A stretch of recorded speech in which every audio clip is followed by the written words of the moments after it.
So let us again center ourselves where we are.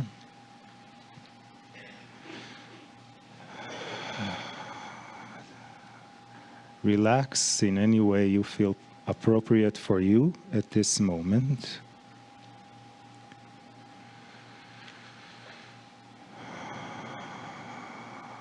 Slow your breathing.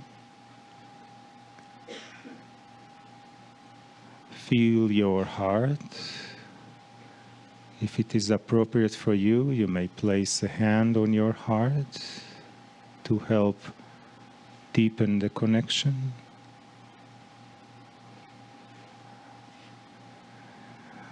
Consciously feel your breath. Feel your heart. Breathe slowly and deeply, further deepening our connection.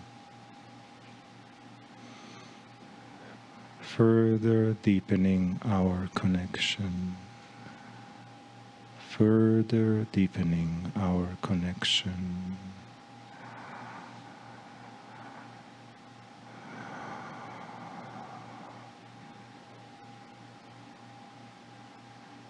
You may call on your own guides and support, the angelic Kryon, to be with you. Not only the ancestors of the land, but also your ancestors. Those that you know of and those that you may not remember, but from the lineage of your ancestry. You may call them to be here now with you.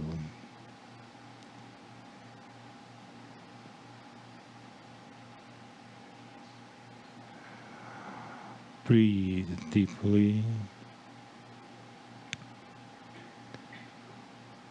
Breathe slowly. And open and expand your heart even more. Open and expand your heart even more.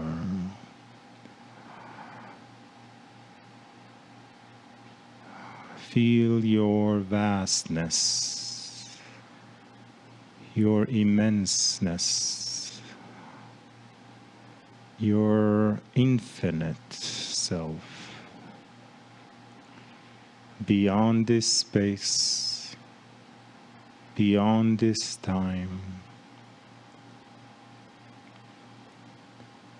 all in a circle, all in the now. You are connected in your I am that I am, in the Eheye Asher Eheye, to all that is. Eheye Asher Eheye. Eheye Asher Eheye.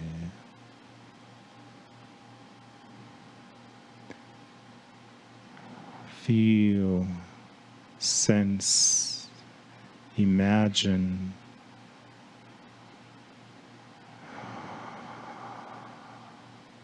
Eheye Asher Eheye. Breathe slowly and deeply.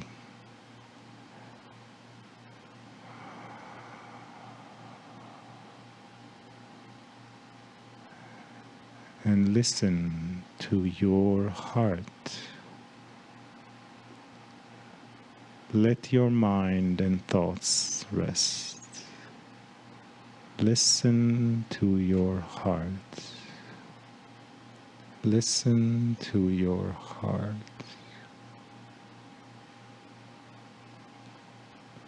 Listen to your heart. It is always listening to you. Listen to your heart. It is eternally in love with you. Listen to your heart. It is always in love with you. It is your healing center. It is your peace center.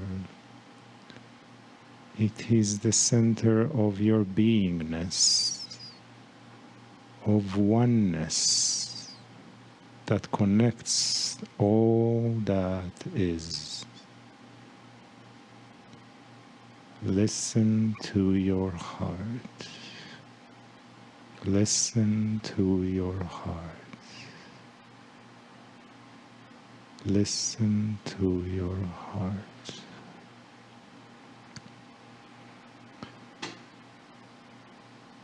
And as we called upon your ancestors and the ancestors of this land and the multitude of beings that surround us and that have been with us throughout this journey and beyond, we welcome the Kryon entourage for another message beyond the veil.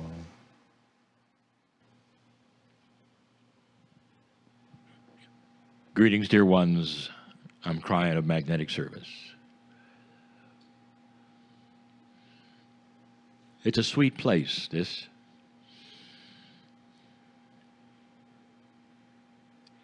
The message is a continuation of the messages we have given so far in this which is called the Monument Valley Tour. It's message number 6. It's given on February 14 in your year of 2019, which according to your culture and your custom is Love Day. The message today would be no different than any other about love, except that it's more appropriate than ever. So again, dear ones, please allow me, with the blessing of the ancestors in this place, to one more time, for the ears perhaps of those who have not heard it, to reveal some things that we've revealed before, perhaps a little differently, that talks about the majesty of the creative source. Almost every human on the planet, no matter what belief system, knows about the creative source. And as the belief would go, the entire universe was created by one source. Infinitely small you are compared to the universe, and yet infinitely large is the creative source. And if you wanted to put a personality on that source, as often you do as humans, the source is love. Pure love. Nothing but love. As pure as light can be, it is with no darkness at all. Beautiful, benevolent, compassionate love. And we've said it before, as much love as you can imagine for your friends, your pets, your child. It's 1,000 times what that is. And it's focused, dear ones, on the living portions of the creative source, which is you. Dear ones, there's other life in this galaxy, and it's focused on that as well. The creative source is the source of everything. And there's love imbued in that purity in everything. And the reason I start with this yet again, is to let you know that you, dear ones, have created this veil that you look through to that love.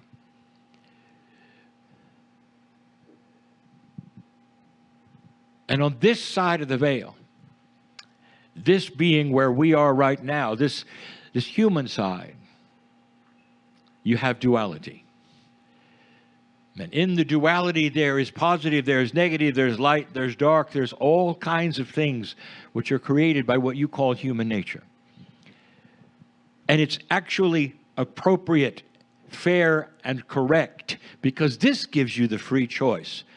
Because you can see the things that are yin and yang, positive and negative, and you make the choice. But let me tell you something. On the other side of the veil, that creative source, which is so big you can't imagine it, there is no duality there.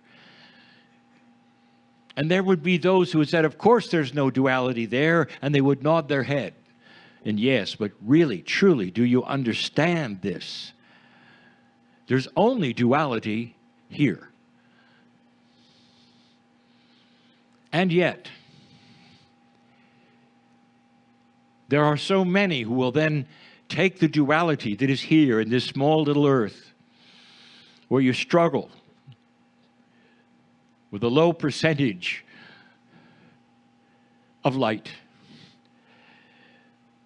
And you struggle with your duality, and you struggle to improve constantly with free choice. But you take that struggle and you place it upon what you believe is on the other side of the veil. And you have made God then dysfunctional at the core. You've taken this love, pure source, and you've said, well, we are humans. All we know is human nature. Therefore, everything has to be like us. And then there is an angry God, and one who does not get pleased all the time, and one who will actually torture children. And this is the belief system about that beautiful creative source. And again, I will tell you, you've taken yourselves and pasted it on that which is sacred. Let's speak about where that leads and what happens. Because the next step is the creation then of sin. And if you would then ask those who believe in the sin, what is it? Define sin. It's that which displeases God. Anything that displeases God then is sin. And then if there is sin, there must be forgiveness. Let me tell you something, dear ones. Pure love, at the absolutely purest of love, is unable to be displeased. God does not have a human brain that has pleasure and not pleasure, or judgment or not judgment. Pure love is pure love. It doesn't even enter. It cannot. It's like taking the purest light you could ever imagine and trying to throw mud at it and thinking it'll stick like it sticks on you. And yet there are billions on the planet that have put mud on God. Forgiveness, dear ones, in a spiritual world is almost an industry. I want you to think for a moment. If you took children and wanted to make a test of their free will, and you put them in a dark place where they could barely see, and then they run into walls and they run into each other, and every time they run into a wall or run into each other, you dock them and call it sin, and you punish them. You take them out, punish them, put them back. Because they ran into a wall because they couldn't see well. That's exactly what you have said God does to you. Not all of you, but billions of you. And this, dear ones, will be part of the shift, a spiritual awakening of logic. God is not human. God would not do that. And yet sin has created forgiveness, an industry. If you don't think it's an industry, even within the spiritual, just look at your history. We sat in a place you would call Italy, and we spoke of a man you would call Francis, in a place you would call Assisi. And the most sacred of leaders at that point in time was the Pope in Italy. And that Pope at that moment was selling forgiveness of sin.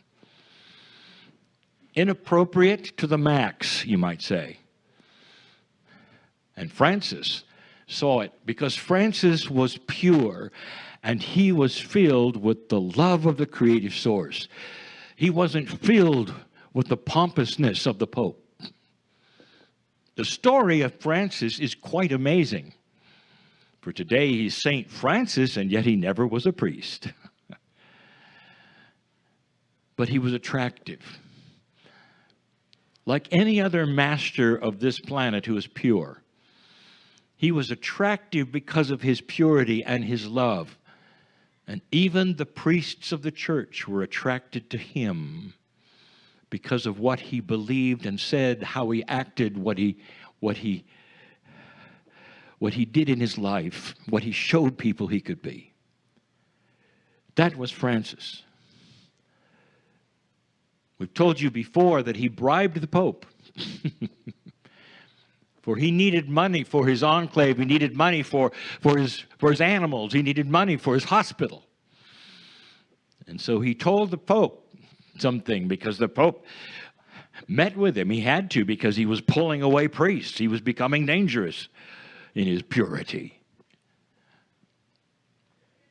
And he said to the Pope, if you'll give me the money for these things, I will then stop being that attractive, because you will then stop selling forgiveness of sin.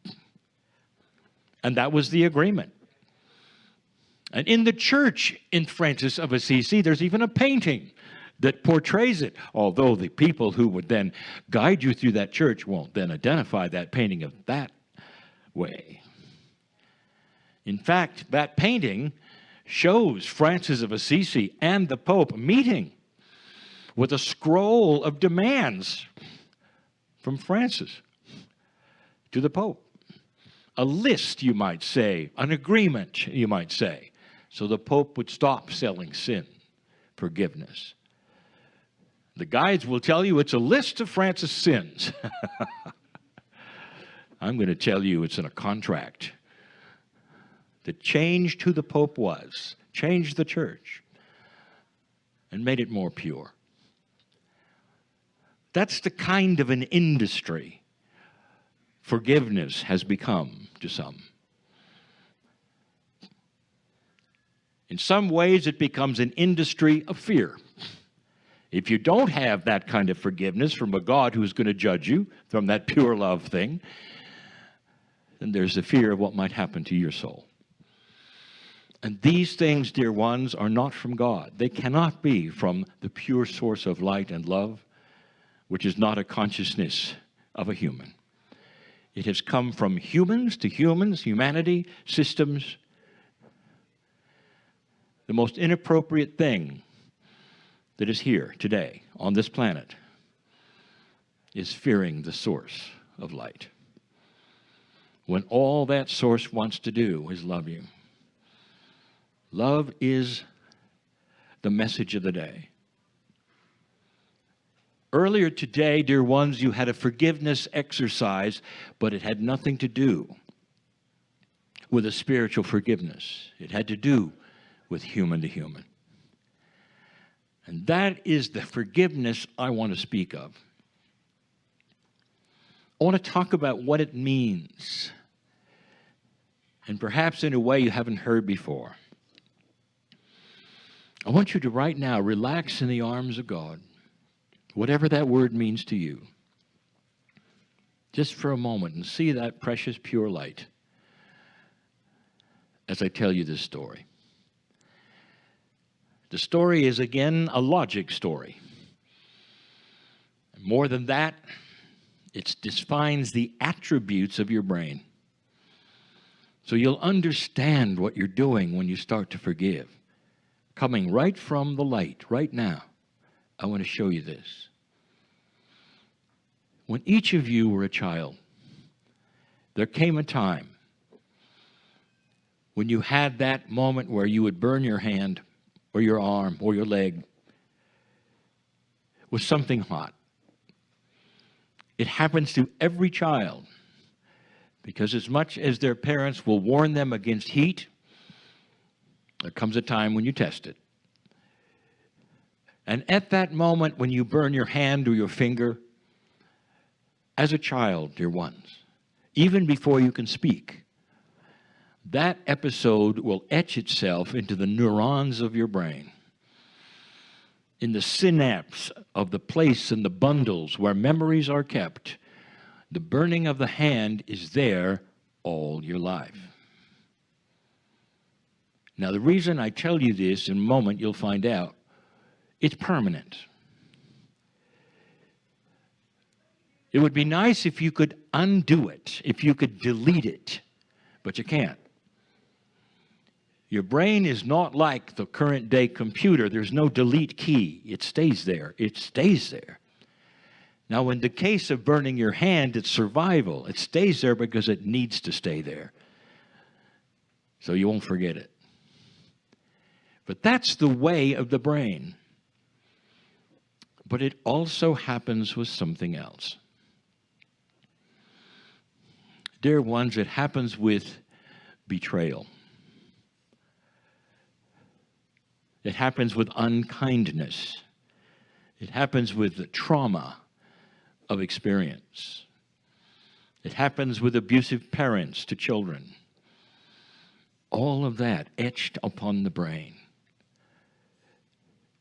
And at time, perhaps even when you're an adult, when you have betrayal, when you have these kinds of things, it etches itself in the same place where you burned your hand.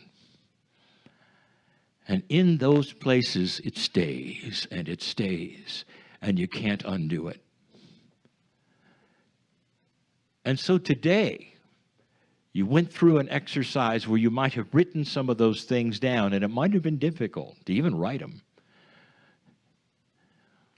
Because these are the things you want to forget. Because to remember them brings up all the feelings again, just like burning your hand.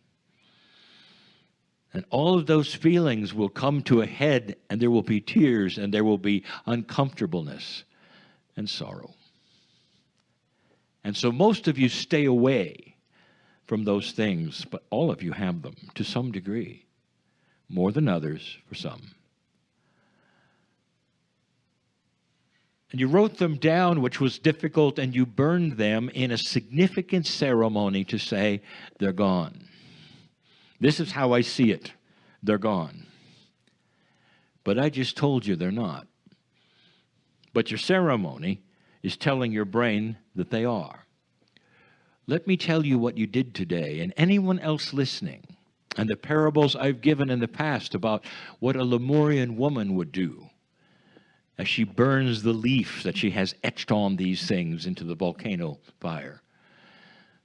Because I've even channeled before that this is an appropriate thing to do, as you did today. So let me give you a vision of how you take something in your brain that is forever until your last breath, just like burning your hand, and instead you transform it. Whatever that was that you wrote on the piece of paper, or for those listening who didn't do the exercise, whatever it is that you could think of that is the betrayal of the thing that eats at you at night when you sleep or doesn't let you sleep. The thing that can't forget because it was so awful to you, so uncomfortable, so sorrowful to you. Whatever it is, even if it's a memory where you're asking forgiveness of yourself because you keep bringing it up and beating yourself like a little whip with it, it's still there. So I want you to have this vision of what really might be happening in your brain, what you do. And it has to do with the power of compassion and love. In the yin and yang scenario, in the black and white scenario, of all the things that a human being can do, one of the most beautiful things is this. You have a piece of the creative source in you that is multidimensional and goes beyond that which any human being could do by themselves, and it's called the higher self.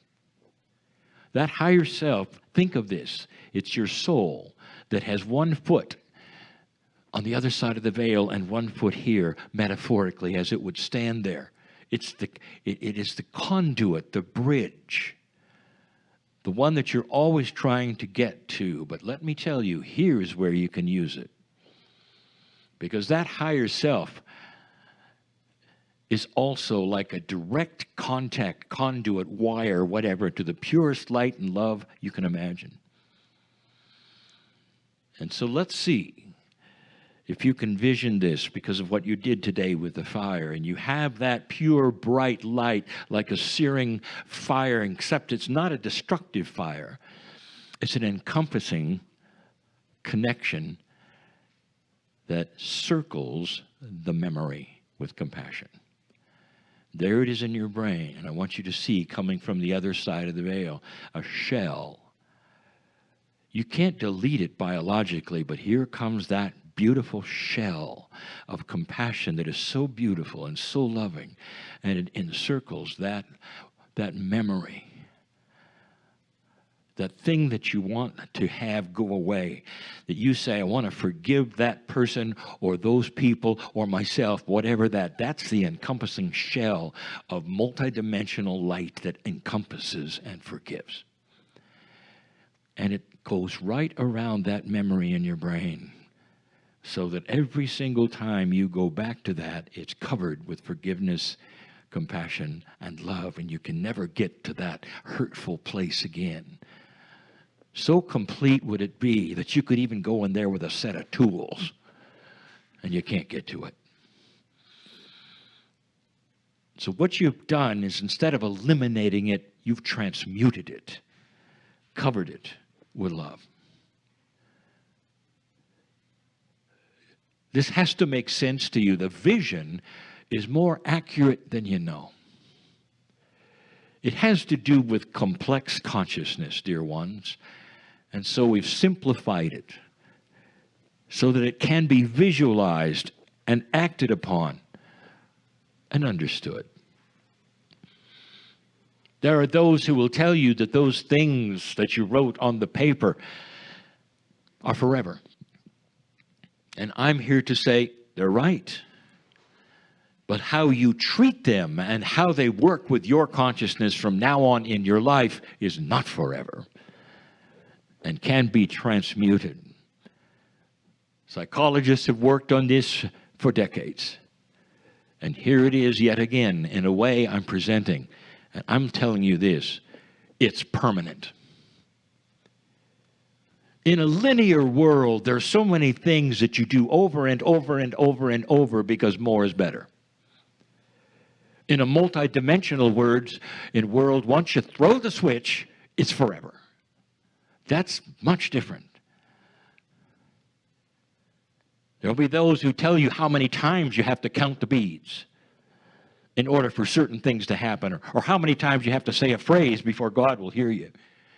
I'm telling you this. God knows you so well that if you simply look into the eyes of the Creator, it's gone. One time. That's how powerful you are with yourself. So I want you one more time to envision that burning piece of paper today that you had.